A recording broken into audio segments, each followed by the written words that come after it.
A very good afternoon, dear students.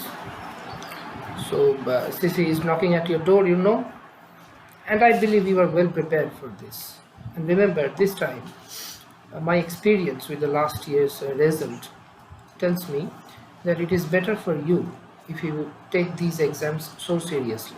Okay, these marks will be sent to the board. They will arrange, they will divide it in their own method, and they will arrange your marks, your final marks for ISC.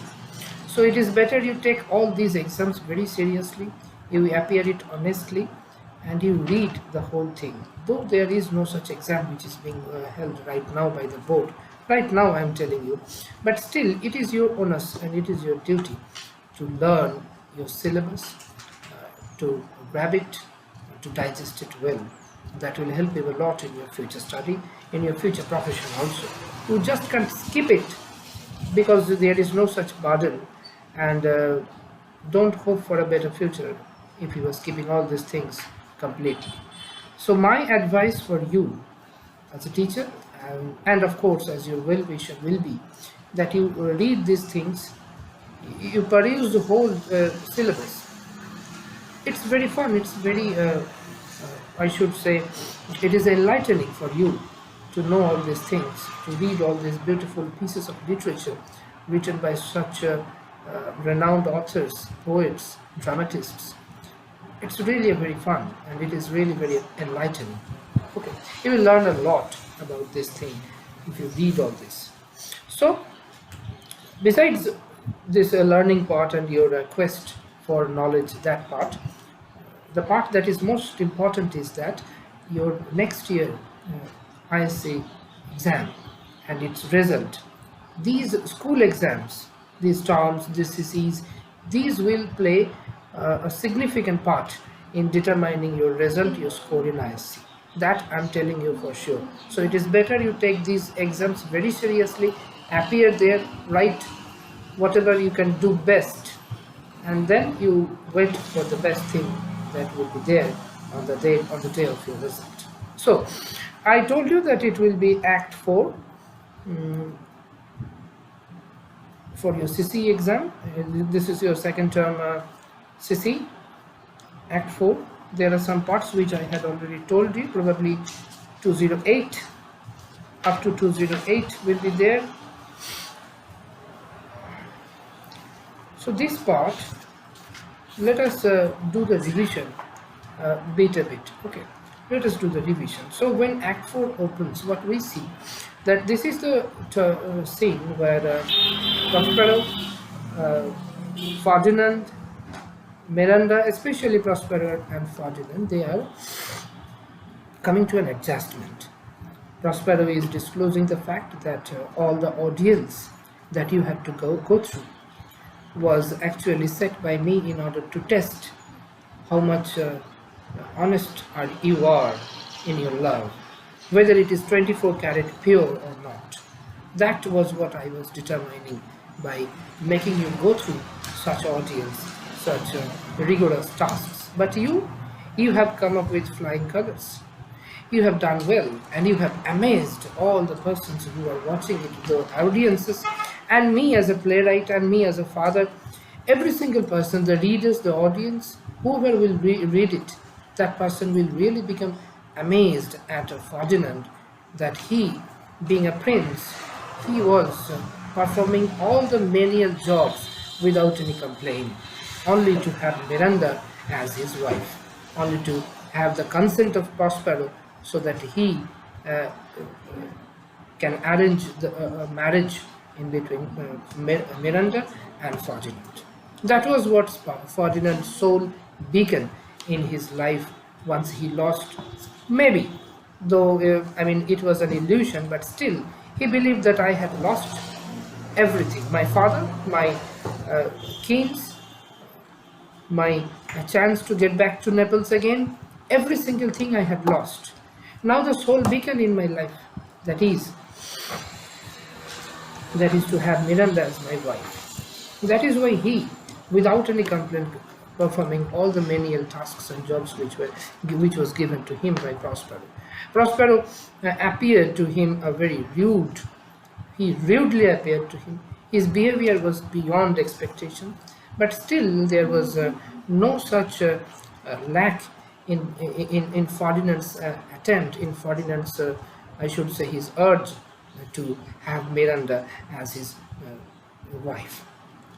So that's the scene where Prospero is disclosing the fact that you, Ferdinand, you stood very strangely. Means whatever you have done, it is beyond my expectation. You have proved yourself finely, aptly, and I could not even imagine that you could prove yourself so aptly, and you have done it. So now Prospero is telling, I am ready to give you the prize now. Now Ferdinand has given his effort a lot. He has gone through rigorous menial jobs, but right now this is the time that I should give you the reward for it. And what is the reward that is waiting for Ferdinand? That is Miranda herself. Such a woman, pure, pristine woman, who is waiting for Ferdinand. And Prospero is so much proud of a daughter, because he knows better than anyone else how much pure his daughter is, both in the terms of physical and mental. There is rarely any other woman who is endowed with the virtue that Miranda has. That is the virtue of compassion which Miranda has in her heart. And there is another virtue, which is that that Miranda is there, pure, guileless, innocent, and a woman and a girl with the virtue of compassion. That is why Prospero is so much proud of his own daughter, and he is bestowing the authorship, I should say, of his daughter to Ferdinand quite proudly, and he is telling him that the gift which you are about to get, it is beyond comparison, it is incomparable, and I am elated and both proud to share such a rich gift with you, because your job, your performance, the arduous journey which you had committed, and the arduous journey which you had, I should say, you have gone through, and the rigorous pain which you had gone through, you had tolerated all these things, you bore with all kinds of oddities and all kinds of oddities in life, all kinds of obstruction in your way, and you have strangely stood there. It is an amazement for us that how you could handle all these obstructions, and how you could penetrate that impregnable obstructions which were lying before you. That is really very astonishing, and at the same time that is really very attractive part of you. And that is the reason I am satisfied that I am going to leave the care of my daughter with such a man who is able to pass through such I should say huge, and a particular term was that I am forgetting. Yes, that term is unsurmountable problems, unsurmountable oddities which you had surmounted. And that is the reason I am so glad to share the hand of my own daughter with you, Ferdinand. So that is how the scene opens, where the whole thing is being disclosed, that you had gone through the trouble which I created, I arranged for you, and it was all to test your to test your relevance and whether you are fit for Miranda or not. After that, what happens there? Let me discuss it. Yes, and Prospero also described his own daughter, and actually he commodified his own daughter, as if Miranda is a commodity and Ferdinand is the owner of that commodity, and Prospero is sanctioning the ownership of Ferdinand over Miranda. That is what is happening there. But it was also warned, Prospero also warned, that you have to wait to have the full ownership of Miranda till your marriage is done, is performed, following all the rituals. Without any ritual, if the marriage is performed, then Ferdinand's father, he will not give his consent to the marriage. Their marriage will not be sanctified, will not be ratified by the custom, and through this, their issues will not be able to get the inheritance. That is the reason Prospero is arranging every single thing very judiciously, so that he can arrange a better future, not only better, a stable future for his daughter. He is arranging the love in between Ferdinand and Miranda through his magic, and now he wants to complete the thing just like a cherry on the top of the cake, that is their marriage, following all the customs which is generally followed in a royal court, or which is generally followed in a civilized society. That is why Prospero is waiting for that moment to perform, to conduct the marriage, the ritual marriage in between Ferdinand and Miranda.